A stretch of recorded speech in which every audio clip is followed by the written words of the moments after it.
Means that we've seen Raji being passed, and Yeah. like we promised you, our second guest is Raji with us this morning. He's a public affairs analyst, and yes, indeed, the regular face Raji analyzing security matters, especially, is none other than Mr. Sumbo Bade Joko. Good morning and welcome.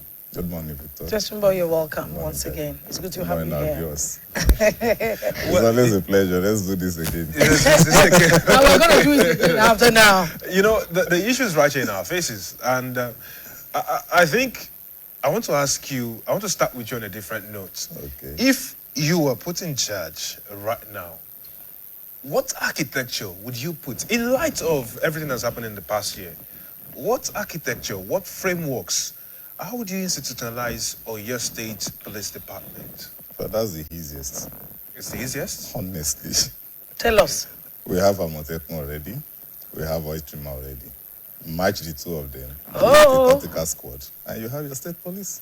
But then, Okay. Just like that. wouldn't we Can you have, imagine? because Victor. now we have deficiencies with the road, the road issues, traffic obedience.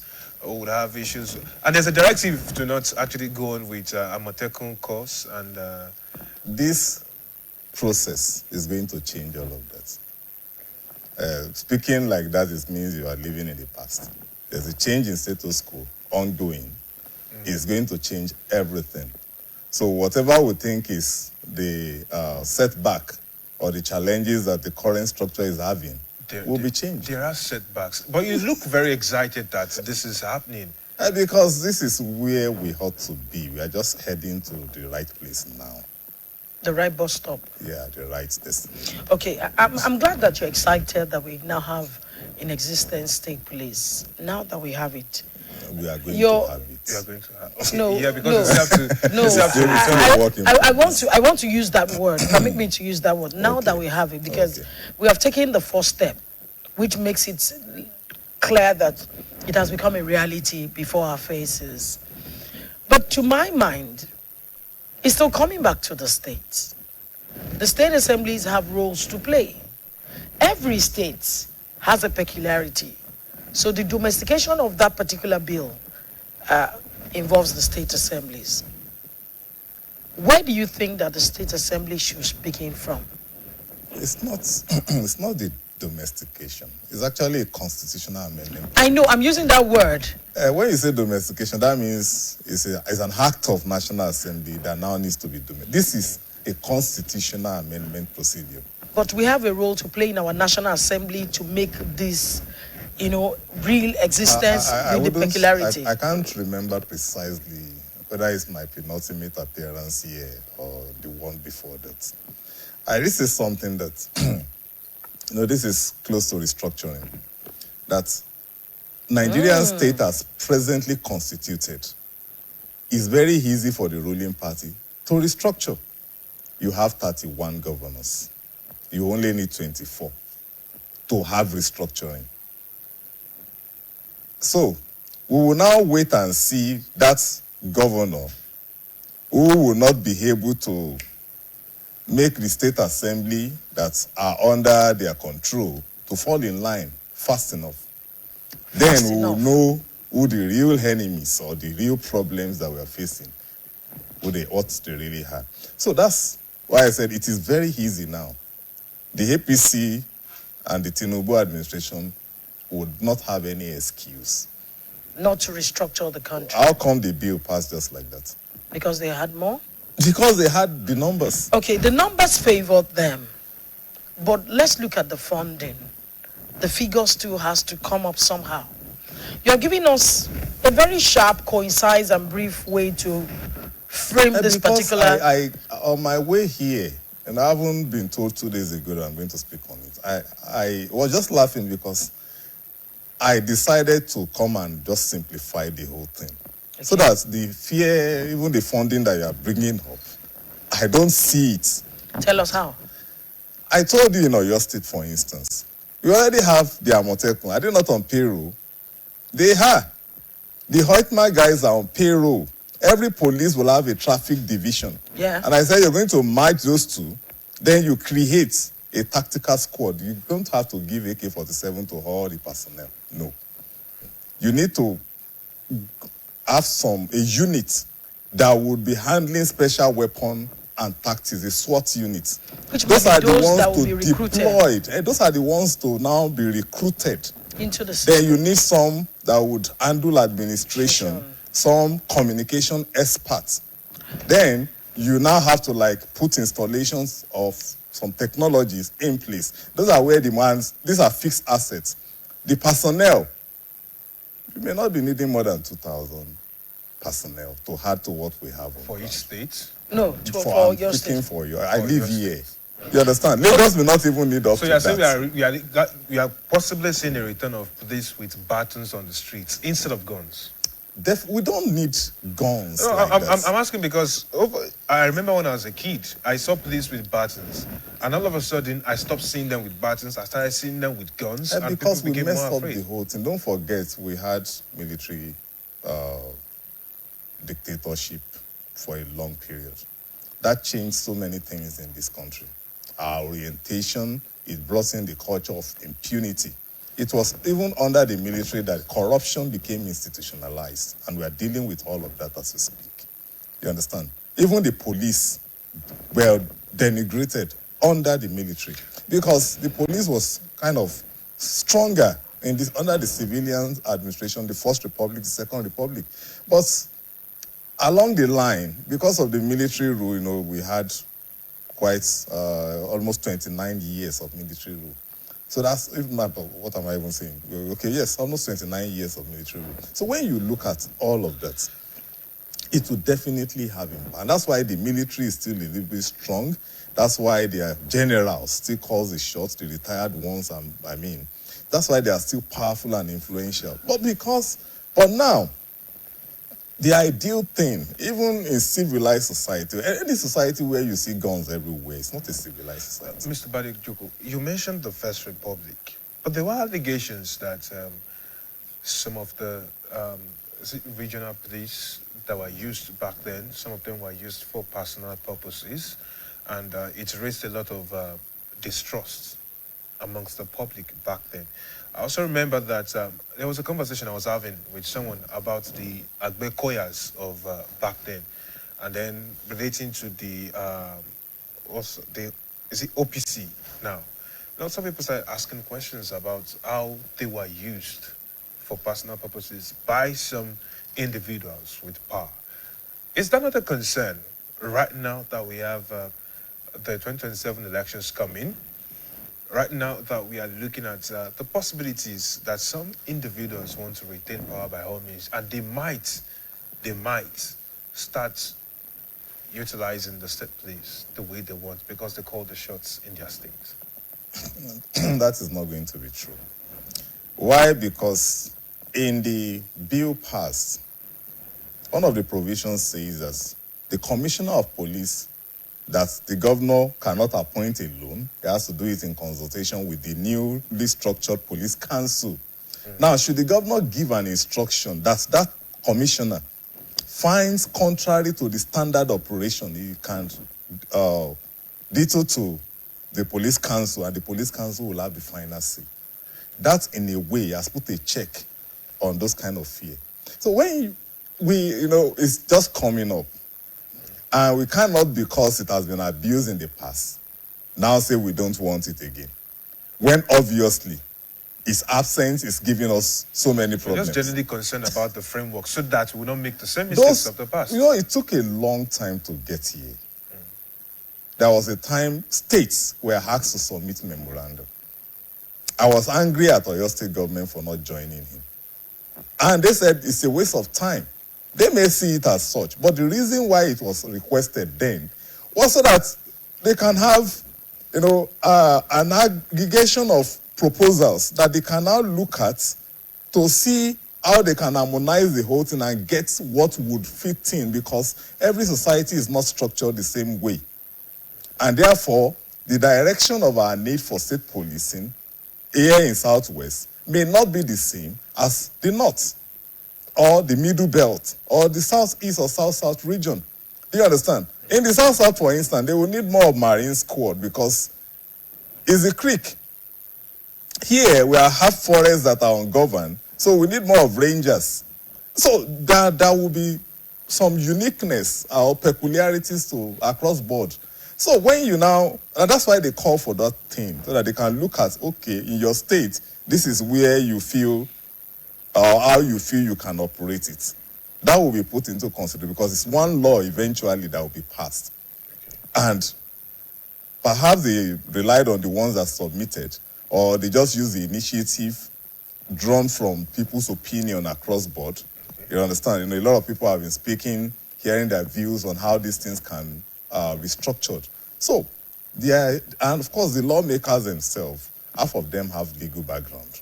So they are not dons, they are not novice. They know how laws they know what the area of challenge is, what the concern of the people is. And though they have worked on that, that's why they came up with that kind of provision. That even the removal of the commissioner, the governor cannot do it alone. It has to still go through the police council, meaning that we now have a police council that will check the excesses of political office holder who may want to abuse. The current one, are they not being abused? You understand? They carry back for politicians when they're supposed to be securing the civilians. So these are things that currently going on, and this new process seek to correct. It's not going to be a perfect law, mind you, but at least it's going to be better than what we have now. Now let's look at the situation that we currently are in. For over 40 days now, we still have some people who are still in captivity. And every day we keep yearning and praying that they are released, all of them unhurt. The federal government has assured that they will be released unhurt. The state government has done similar. But now let's look at how this could have been prevented. We know that the number of personnel governing, securing those areas is not adequate enough. I think you were mentioning 1 to 600 as the yes, case. Currently we have ratio 1 to 600. It should not be so. And the United Nations standard is ratio 1 to 450. I think we should even have a lesser number. That ratio too is on paper. On paper. In reality, it's ratio 1 to 1,200. So it's like 1 to double of that number. The reason is because half of what we have follow VIP. Oh, that's your reason. It is the balance that is left to do the policing. They have been withdrawn. So now that... Have they been withdrawn? They have been withdrawn. Really? Yes. Okay, maybe I'm not seeing clearly. I'm not seeing... So let's leave that side. We debate too much. But now let's look at the situation that we have now. We're talking about jurisdiction here. How will we get the adequate number of police officers? Maybe with the state police departments. I think I'm using the word police department too much. Well, I don't maybe know it was one we in the will US. eventually have that nomenclature. Is that what they will call it? I'm not sure yet. Okay, but then it looks more like we're going to have problems with the numbering now, because we know that some local government areas have a large expanse of land, a lot of space, transversing from year to year and all of that. We need more numbers. How do we work those numbers, and how do we ensure that it does not interfere with the activities of the federal police or the... was it recently that we had the president actually inaugurate the forest guards thing right there? How does it not interfere, especially with areas like those local government areas where we have forests? That is where jurisdiction comes in. They will have their state clear-cut jurisdiction that is meant for them. I understand that it's on paper, but how do we practicalize it?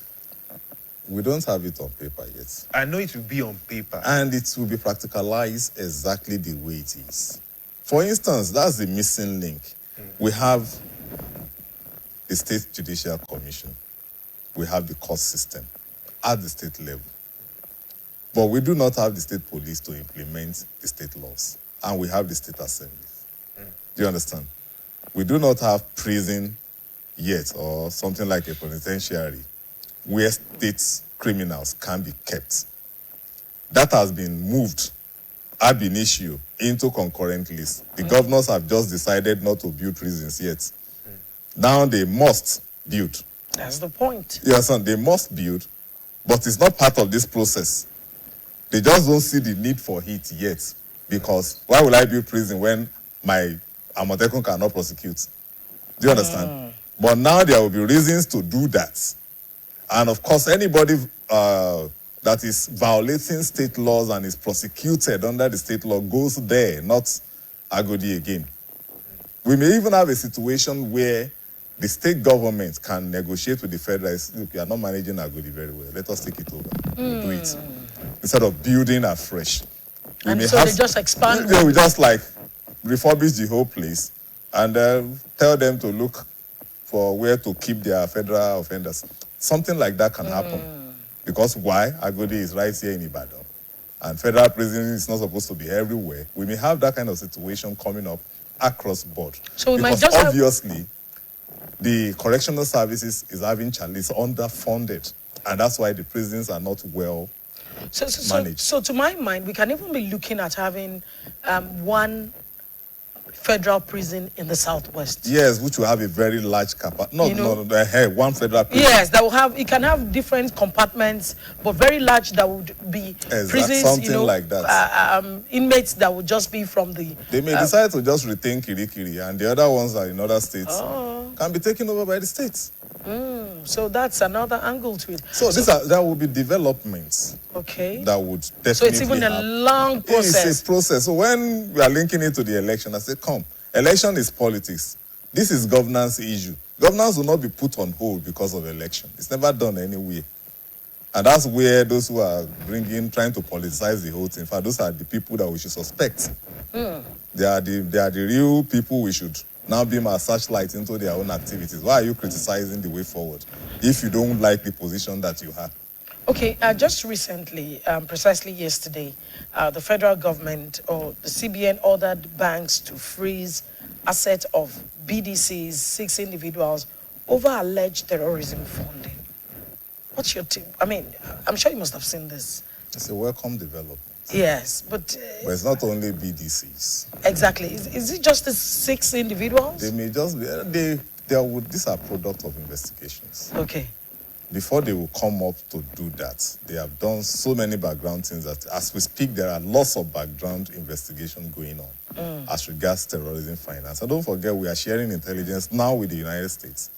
The two governments are cooperating in that wise. Before, when the UAE was in it, and a lot of people have also been fingered from that angle.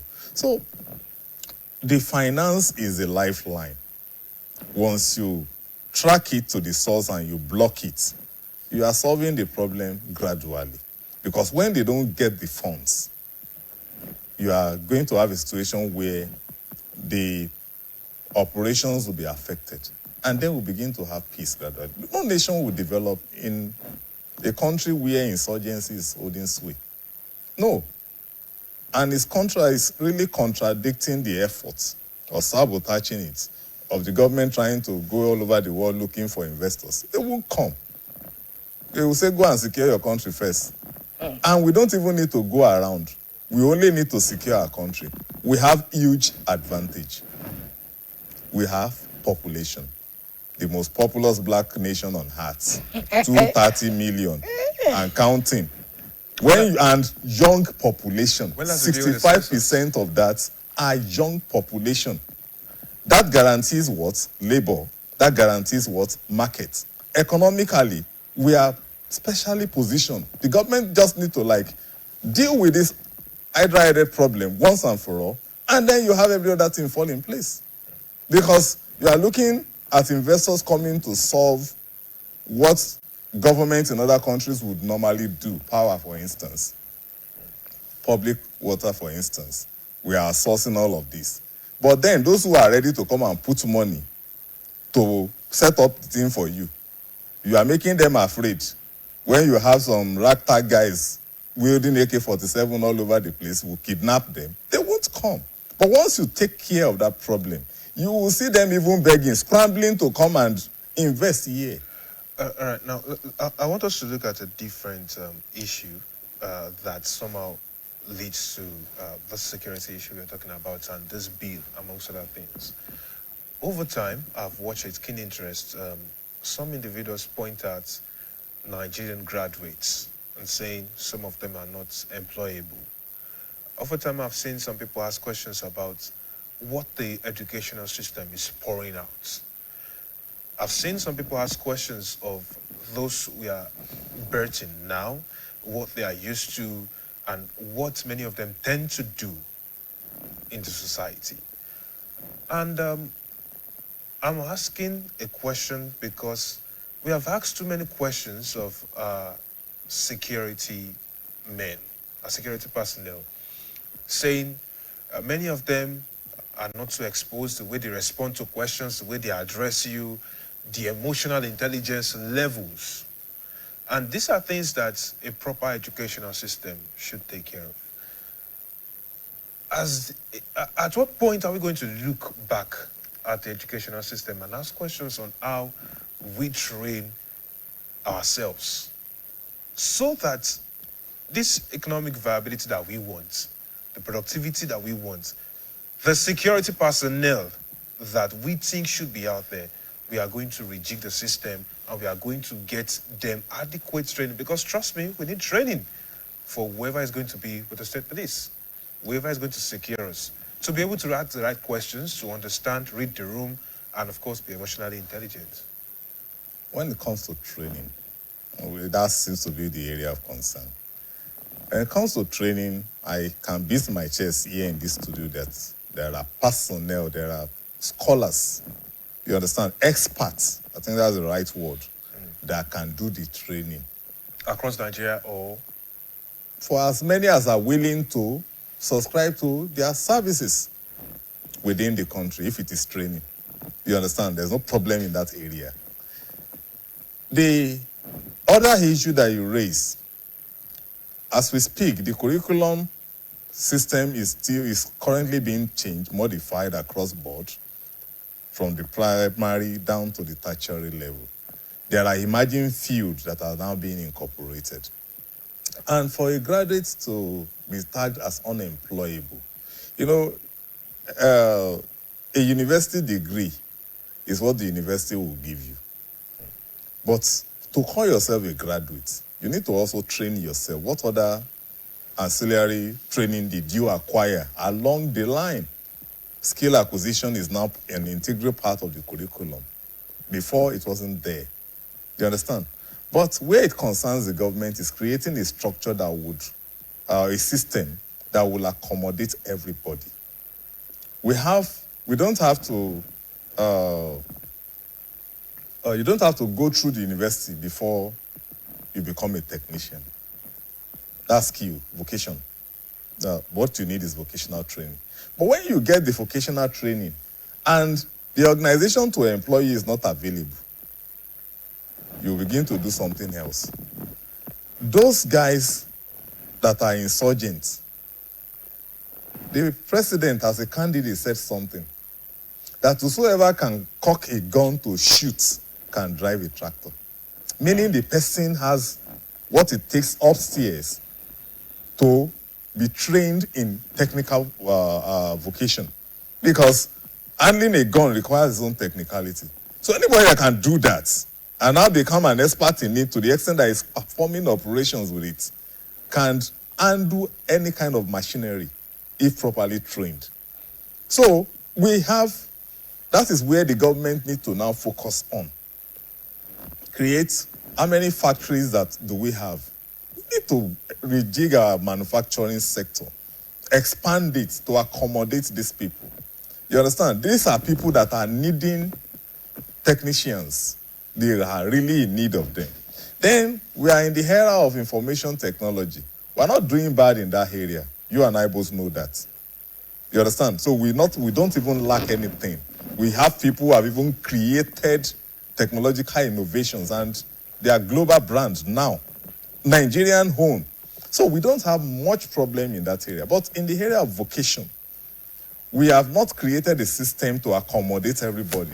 And then that is adding to the unemployment and is also a source of fuel for criminality. So that's where government comes in to ensure that it's very easy. I said you cannot fix power and you expect job to come. Power alone will solve so many problems. Is it rocket science? Why can't we just put structures in place? When you ask this administration, they will begin to tell you projects that are ongoing. What is delaying them? We say dismantle this grid first. Okay. So that everybody will know, okay, whatever I generate here will not be taken to one remote area to All use. these sectors are intertwined. Yeah, they are. Okay, let's quickly look at what will not work in this new state police system. What will not work? Sincerely, I've not been able to look into what will not work because what we have is not working. We need to try it first before there is not going to be a perfect system. When we have it running, then we begin to now look at these are the challenges. I told you it's not going to be a uniform thing. There's going to be an operational standard which they must all work within. If you fall short of that, then there will be problem. If you are trying to be overzealous and going outside of it, then there will be problem. So these are things that may not be working when the time comes. But for states like Oyo, Southwest state generally, that already have something like a prototype on ground, it's not going to be difficult for them. They already know the challenges they have. Imagine an Amotekun carrying AK-47. The bandits will be afraid. But now they know they are just carrying the gun or pump action. They are emboldened to face them. So that will change. And this is for the government. Don't start imagining that, okay, because you have to buy AK-47 they don't need it. Let the ones in the cities or the existing one still be carrying their pump action. The ones you will recruit that will now be specially trained in special weapons and tactics are the ones that will be carrying the AK-47. Just like we have the GSS carrying... You understand what I mean? I mean something like a SWAT squad. In fact, SWAT means special weapon and tactics. That is what state government like Oyo will now need to put in place. And you don't deploy them until the situation arises. What they need to now look for is, one, they need to give them befitting structures for offices. You need to put gadgets in there for communication, effective communication. You need more of technology. For the forest, drones will give you a surveillance and intelligence and early warning signs that you can work on. You need to have operational base for those drones. These are things that whoever will be in charge should be looking at. And these are not things that you are going to innovate. They already exist. Just go and get them and put them in place. And then you run it effectively. You need cameras. More than what we have now. You're talking about spending a lot of money. It's not a lot of money. These are things that we imagine and we begin to create fear out there. It's because of our corruption. For instance, Iran-US war that is just ending. US is making their drone $200,000 per one. Iran is making it at $15,000. And they are doing the same work. So there is a function of innovation. If you need help, call, ask for it. There are tech guys out there. Victor will agree with me on this that can do drones. I thought you were going to say Victor could do drones.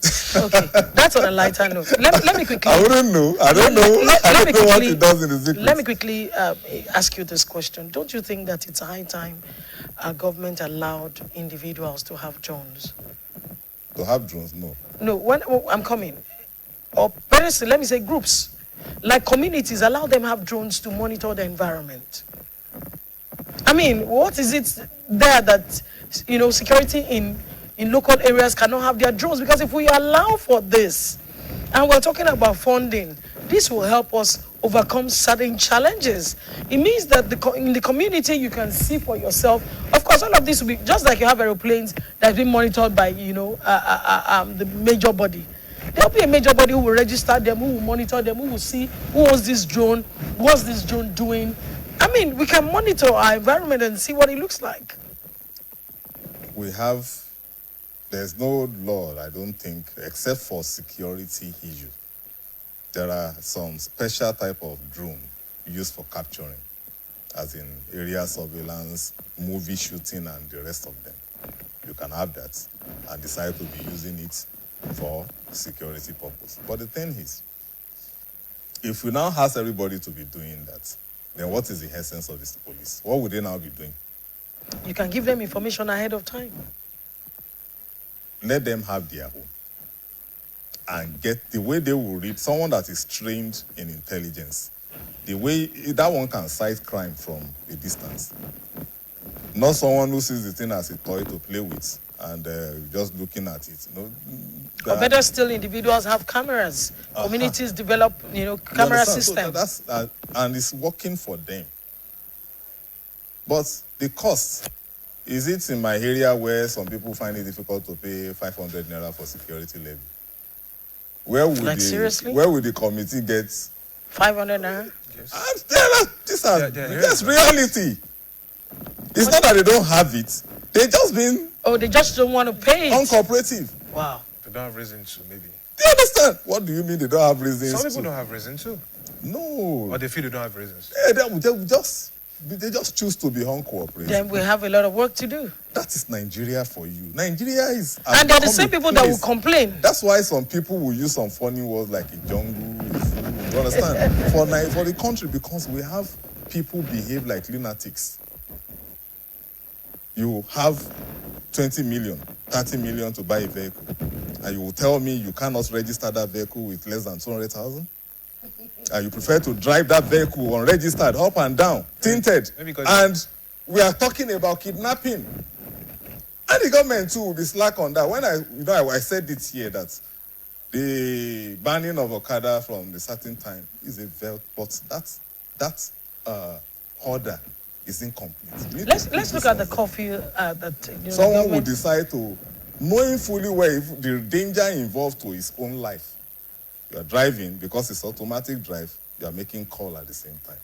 These are things that are not civilized, but we do it anyway because we believe we can and nothing would happen. Let's look at the curfew that the state government has put in place. And it's been extended. Yes, and it's been extended again. Let's look at it. Initially, it said 48 hours in the first instance, meaning that window for extension was already there. You understand? And it's something we cannot be talking about. But the only thing I could say about it is that there's been a change in tactics in the attempt to rescue the hostages that we have. Okay, away from that, let's look at, do you think the state police thing will work across the country? Because if it works in the Southwest, or maybe the Southwesterners are clamoring for it and it's working, and the Northerners are not allowing it to exist or even work, don't you think we're back at the same bus stop? What is your business with the North? We're in the same country. No, we are you not. You will go to the North. Don't you go to the North? We are not in the same country. I've been there. We are not the same. So you will not go there again? It is when I went there that I discovered that we are just too different. Berlin Conference is a disaster that will linger in the memory of some of us. Did you just say Berlin Conference? That is why we are together. And then Lugard came in 1914 to not mess up the whole thing, the thing we are managing before. He came and now give us this. And this is an open challenge. My colleague used to say it. Government intelligence platform should find a way, even if they must borrow it to duplicate, if they must steal it, they should go and get that amalgamation document. We were told that it's for 100 years. 100 years elapsed, how many years ago? This is the 12th year after that. But we cannot say anything about it. So if the amalgamation has expired, why are we still together as a country? No. We should not preach disunity. When some people will prefer, imagine some northern leaders were already saying this move is suspicious. We are talking of a way forward, and you are thinking of to join us back. That means we don't think the same way. So are you saying that the reason is because the amalgamation... What created banditry? The Avenue was open grazing. How many states have attempted to do ranching, make it ban open grazing? Who are those that have criticized it? Which country in the world where they rear cattle? For your information, if you check the US passport, you see cattle there. Meaning they also rear cattle, they have ranches. True, every Netherlands has more cattle than we do in Nigeria. True. And Netherlands is just a little bigger than Oyo State. But we will prefer to be doing open grazing, and ranching is the way to go. But some people, and it's not that they don't have money for ranches, they just want to maintain that pastoral, cultural orientation, which is archaic. How will you refuse to civilize? And you want to impose so that long- your uncivilized state on the rest of us? So long we have decided to stay together as a nation, this state police has to work If the among likes all of, of wait, us. what you just said, if the likes of people like Dr. Yemi Farumbi, people like Dr. Wulabi Oladejo and some other people that I know are pro-restructuring and pro-regional government, should hear what you said, they will tell you, when did we decide to be together? That's the question they will ask All you. right, now on a final note this morning, because our time is fast spent. On a final note this morning, what do the people need to understand for the state police bill to work? They need to be optimistic. They need to be ready to play their own part. You understand? Every form of criminal tendency that every individual is having, we should do something about it. Don't, because you have some little cash, now be thinking of breaking the law. The road say this way, you want to drive the other way because it's shorter. What will it take you to go and navigate and then turn around? Drive normally, use your seat belt. These are things that will look insignificant, but will help this security, the state police to work. Fix your vehicle when it's giving you sign. Don't allow the brake to fail and then you are looking for a street light to stop. It seems like that happens only in Nigeria. Look, these are things that we do. Okay. Because that street light you are going to run over will take time to fix. And Okay. between that window, a lot of problem will happen. Okay, on this note, So these are things we need to learn to start behaving normally as people so that things can work. Thank you very much. Okay. Of course, Mr. Adesumbo Badijoko is a public affairs analyst, and you could listen and hear all that he has said. And trust me, it has made a lot of sense. All right, we're coming to the end of the interview.